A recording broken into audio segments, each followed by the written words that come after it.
جتنی دولت اللہ نے لکھی ہے وہ مل کر رہے گی، وہ ملے گی. ہم جو کچھ بھی کر لیں، ساری دنیا جمع ہو جائے، ہماری کل دولت سے وہ جو اللہ نے لکھی ہے اس میں سے ایک پینی، ایک پاؤنڈ، ایک یورو، ایک درہم، ایک دینار، ایک روپیہ بھی نہیں نکال سکتے. جو لکھا ہے مل کر رہے گا. اور اگر ساری دنیا ہماری ساتھی بن جائے، ہماری معاون بن جائے، سارے مالدار لوگ ہماری مدد کرنا شروع کر دیں، تو جو اللہ نے لکھا ہے اس میں ایک پینی کا اضافہ نہیں کر سکتے. یہ قانون ہے. اگر مسلمان ہیں تو اس پر ہمارا عقیدہ ہونا چاہیے کہ جو کچھ اللہ نے لکھا ہے وہ مل کر رہے گا. اگر آپ آج غریب ہیں تو مت سمجھیے کہ آپ اس لیے غریب ہیں کیونکہ آپ زندگی میں کوئی ایسا بڑا کام نہیں کر پائے، آپ نااہل تھے اس لیے غریب ہیں. نہ، آپ غریب ہیں کیونکہ جتنا آپ کے لیے اللہ نے لکھا ہے وہی ملنا تھا. اگر کوئی ملٹی ملینئر ہے اور سمجھتا ہے کہ میں اپنی فہم اور فراست، ادراک اور شعور اور اپنے مناسب فیصلوں کی بنیاد پر میں ملینئر بن چکا ہوں، نہ، تو ملینئر ہے. اگر تو مالدار ہے تو اس لیے نہیں ہے کیونکہ تو اپنی محنت کی وجہ سے مالدار بنا ہے. تو مالدار ہے تو اس لیے ہے کیونکہ جو کچھ اللہ نے لکھا ہے وہ تجھے ملنا تھا. یہ اسلام کا قانون ہے، یہ اسلام کا اصول ہے. اگر مسلمان ہے تو اس کو تسلیم کرنا ہوگا. ذہن میں ایک سوال آتا ہے کہ ٹھیک ہے، اگر ایسی بات ہے تو پھر ہم کام کیوں کرتے ہیں؟ ہم محنت کیوں کرتے ہیں؟ گھر بیٹھے رہیں، کچھ نہ کریں تو پھر بھی مل جائے گا. تو آپ کو بتاؤں، یہی اسلام کا قانون ہے، یہی ضابطہ ہے. اگر آپ گھر میں بیٹھے رہیں، کچھ بھی نہ کریں، جو لکھا ہے وہ مل کر رہے گا. تو پھر ہم کام کیوں کرتے ہیں؟ کیونکہ کام کرنا رسالت مآب صلی اللہ علیہ وسلم کی سنت ہے.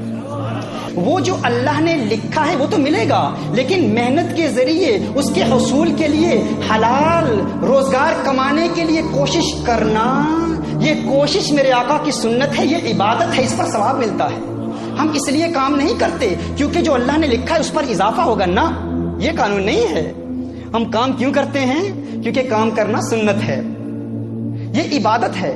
حلال روزگار کی تلاش عبادت ہے. اب اس کا دار و مدار ہم پر ہے کہ ہم اسے کیسے تلاش کرتے ہیں. حلال ذریعوں سے تلاش کرتے ہیں یا حرام کے ذریعے تلاش کرتے ہیں؟ وہ تو ملے گا، الٹیمیٹلی وہ ملے گا جو اللہ نے لکھا ہے ہمارے لیے. تو جو ملے گا اس کے لیے پھر ہم گناہ کیوں کریں؟ اس کے حصول کے لیے حرام کاروبار میں کیوں ملوث ہوں؟ اللہ عز و جل نے جو لکھا ہے وہ مل کر رہے گا. مجھے یہاں ایک واقعہ یاد آ رہا ہے.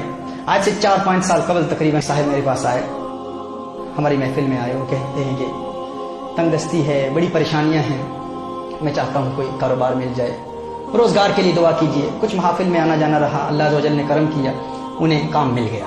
میں نے ان سے پوچھا، میں نے سوال کیا کہ کیسا ہے روزگار، کیسے چل رہا ہے؟ تو انہوں نے کہا اللہ کے کرم سے، الحمدللہ، محافل کی برکت سے کام مل گیا ہے اور اچھا کام چل رہا ہے، الحمدللہ، محفلوں میں آتا ہوں، اس کی برکت سے سب کچھ ہو رہا ہے. میں نے ان سے کہا کہ بتائیں تو عبادات کا سلسلہ کیسے ہے؟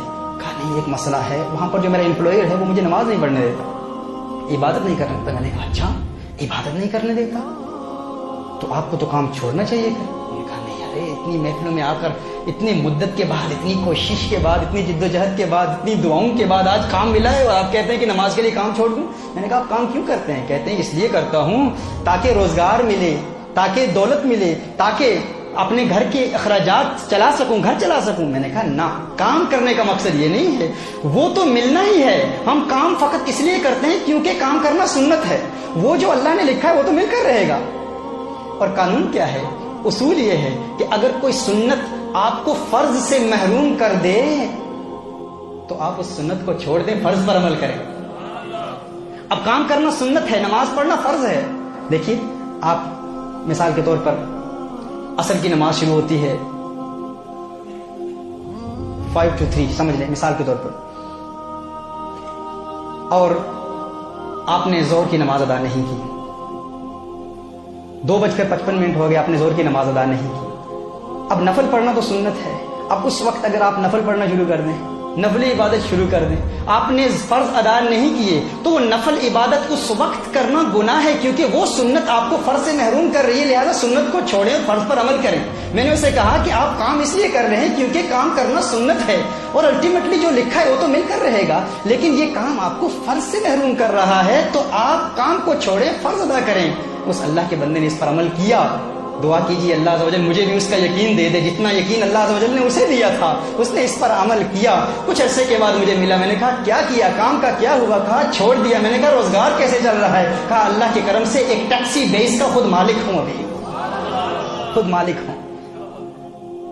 یہ یقین یہ ہمارے اندر اگر پیدا ہوگا کہ اللہ نے جو لکھا ہے مل کر رہے گا, تو پھر کوئی غم نہیں, پریشانی ہے ہی نہیں. بڑے سے بڑا نقصان ہو جائے پرواہ نہیں. بھائی کیوں پریشان ہو رہے ہو؟ جو اللہ نے لکھا ہے وہ مل کر رہے گا.